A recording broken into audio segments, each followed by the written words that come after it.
سلامونه ګرانو کتونکو، زه یم دیدار یوسفزی او د صحت په حواله په دې ننني ویډیو کې به زه خبرې کوم په یو بله مهمه موضوع باندې، او نن به زما موضوع وي د وینې ورکول یا بلډ ډونیشن. وینه ورکول ولې ضروري دی او بیا په خصوصي توګه زموږ په ټولنه کې د دې ضرورت ولې دی، په دې باندې به نن زه خبرې کوم.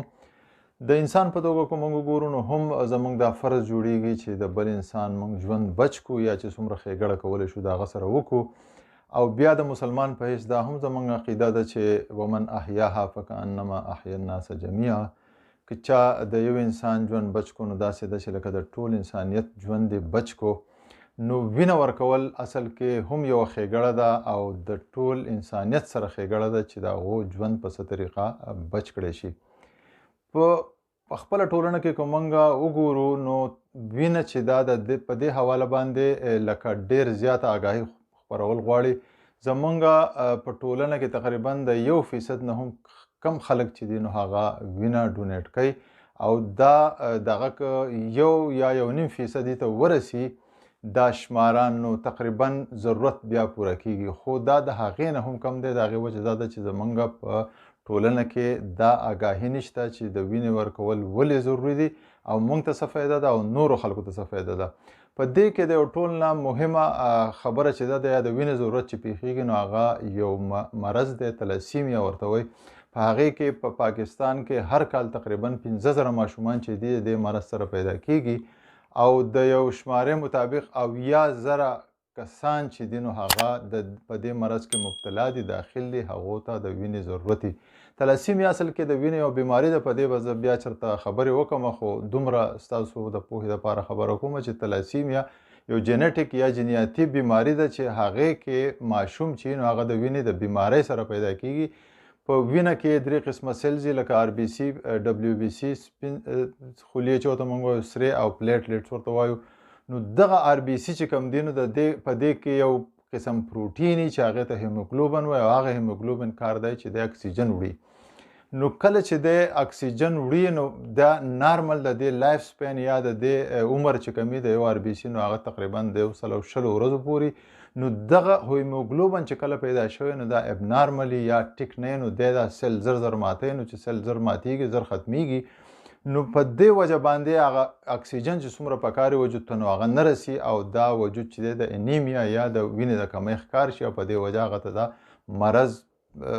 لګېدلی، لکه په مخه دا یو مسلسل عملي دا روان نو دته مسلسل د وینې ضرورت وي. نو څنګه چې ما خبره وکړل چې هر کال تقریبا چې د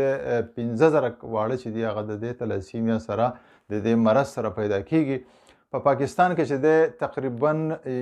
15 لکه بیګه وینه چې هر کال د مریضان له صرف پکاري 15 لکه بیګونه یا 1.5 میلیون بیګس چې کوم دي هغه دیو له پکاري، او د چې د هر کال په 40% کموت کې راځي. لکه وینه چې دا 40% هغو ته کم رسي، د دې وجه نه بیا خلک ګرځي دا ډونیشن کوي او خلک دغه کوي، خلک راغونډوي چې یاره دا وینه ورکړي او د هغو ژوند بچ کړی شي. نو دغه 40% کموت چې کم دی هر کال رواني او هر کال دا ډونیشن په پاکستان کې که بیا موږ وګورو نو تقریبا دوی وایي چې 1.5 اسپتالونه داسې دي چې په هغو کې بلډ بینک شته یا بلډ ډونیشن سنټرز پکې شته. اساسو نه وینه اخلي او وینه بیا ټیسټ کوي، سکرین کوي، او 3.5 داسې پرایویټ ځایونه هم دي چې په هغو کې بلډ سنټر قایم دي او بلډ ډونیشنز پکې کیږي. خو د بدبختۍ نه یا موږ به ورته دا ووایو چې د پاکستان چې کومه ټوله مسله ده چې لکه هلته کې خبره دا جوړیږي چې د دې پراپر سکرینینګ نه کیږي، نو د دې وینې چې کوم د پرایویټ ادارو کې چې د دې وینې پراپر سکرینینګ ونه شي نو دا د ژوند بچ کولو په ځای ژوند دپاره زحمت هم جوړ شي او ژوند اخیستی هم شي. ځکه چې په تقریبا 15% اسپتالونه چې دي یو راپورټ مطابق داسې دي چې په هغو کې دغه سکرینینګ کمیټیانې نشته. نو چې دغه سکرینینګ کمیټیانې نشته نو بلډ کو دوی وام خوري، خو چې پراپر سکرینینګ د هغې ونه شي نو هغه مریض ته نورې مسلې جوړولی شي. مثلا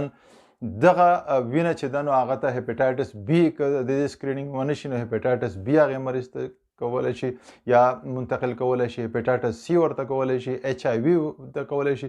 نور بیکټیریل ډیزیزز دي. دې نه علاوه که ګروپ صحیح تشخیص نشي لکه د بلډ د وینې چې کوم خپل ګروپونه دي نو په هغې کې بیا هیمولیټک ریاکشن ورته وایي د وینې ریاکشن هغه کولی شي، په هغې کې بیا خپل قسمونه دي. نو دا ټولې بیماریانې صرف د انسکرینینګ په وجه باندې پیدا کېدی شي. نو پکار ده چې په دې حواله باندې لکه آګاهي ډېره زیاته خوره شي چې څومره موږ بلډ ډونیشن سنټر یا بلډ بینکونه جوړو نو چې په هغې کې کم از کم داسې خلک وي چې هغه په دې پوه او پراپر بلډ سکرینینګ د دې کېږي چې دا نورې بیماریانې چې دي دا وجود ته نه خپرېږي. اوس یو سړی که وینه ورکوي د هغه دپاره هم لکه دا فایده ده، د هغه فایدې دا دي چې یو خو هغه لاړ شي د هغه بلډ پرشر د هغه هر معاینه وشي، د دې نه علاوه د هغه وینه ټیسټ شي که په هغه کې دغه مرضونه هیپاټایټس بي سی څنګه چې ما خبره وکړه ایچ آی وي یا نور نو د هغې پته ولګي، سکرینینګ پته ولګي. او د دې نه علاوه چې کوم دی نو هغه ته دا فایده کېږي چې لکه یو قسم مرض یا هغه جینیټیک زیاتر خو هسې انډرلاینګ ډیزیز نه هم کېدی شي، هیموکروماټوسیس ورته وایي. په دې کې د آیرن چې دی یا فولاد چې کوم دی هغه په وجود کې زیات جمع کېږي نو دغه فولاد چې د کینسر باعث هم جوړیږي او دی چې دی نو دی د زړه د بیمارو هم باعث جوړیږي. نو یو خو لکه دغه وینه چې ورکوي نو دی د دغې بیمارو نه هم بچي او نور هم داسې بیماری شته چې د هغې نه د وجود بچي، وزن یې ورسره برابر وي ځکه چې کله دا وینه چې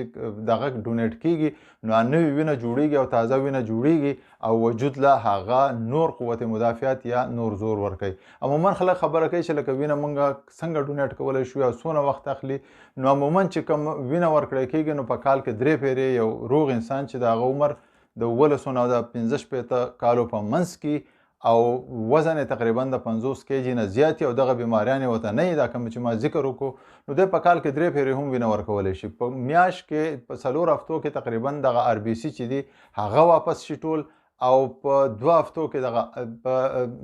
2 میاشتو کې یا په 8 هفتو کې دغه آیرن چې کوم دی نو دغه هم واپس شي وجود ته. نو هیڅ مسله هم نه بل دا چې په وخت کې صرف که جوس وڅکي اوبه وڅکي ډېرې نو هغه چې دی هغه ستا دغه هغه مقدار پوره شي دغه هیڅ مسله هم نه چې یاره وینه ورکول چې دی تا ته بیماری جوړوي نه چې ستا په وجود کې خپله بیماري نه نو وینه ورکولو نه بیماري نه جوړیږي بلکې وینه ورکولو سره ستاسو صحت نور هم ښه کیږي. نو په کار دی چې لکه په دې حواله باندې مونږ په خپله ټولنه کې دا آګاهي خوره کړو چې یاره وینه ورکول ولې ضروري دي، مونږ ته یې څه فایده ده، نورو ته څه فایده ده او بیا که بلډ سکرینینګ دا بلډ ډونیشن سنټر قایمیږي یا بلډ ټرانسفیوژن یا بلډ بینک جوړیږي نو په کار دی چې په هغې کې لکه د سکرینینګ ښه انتظامي چې کومه وینه چا ورکړي چې هغه بې ځایه لاړه نه شي یا چاله ورکو نو چې هغه ته هم نورې مسلې پیدا نه شي. نو په کار ده چې دا آګاهي مونږ ټول زموږ د ټولو دا فرض جوړیږي چې په کار ده چې مونږ دا آګاهي خوره کړو. دا زمونږ د انساني توګه باندې هم او په مسلمانۍ په توګه هم دا زمونږ فرض جوړیږي چې مونږ دا خپل فرض ادا کړو، د خپل ټولنې سره ښېګړه وکړو. د نورو مهمو ویډیوګانو دپاره زما سره اوسئ، خوشحاله اوسئ. د الله په امان.